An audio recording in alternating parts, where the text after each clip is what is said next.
Uhuru Kenyatta ndio mfadhili mkubwa. Uhuru Kenyatta ndio mfadhili mkubwa wa upinzani ule ambao hauna upinzani wowote.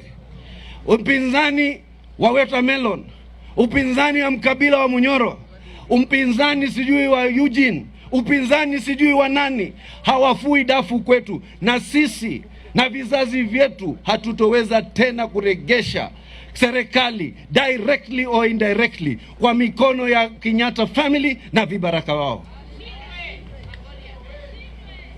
Na nyinyi, huyu Uhuru Kenyatta ndio aliamua, alipoona Waluya wote, Wajaluo wote, Wakisii wote wanasonga kwa kuelekea katika safari ya William Ruto, kwamba hii serikali sasa inahusisha kila mtu.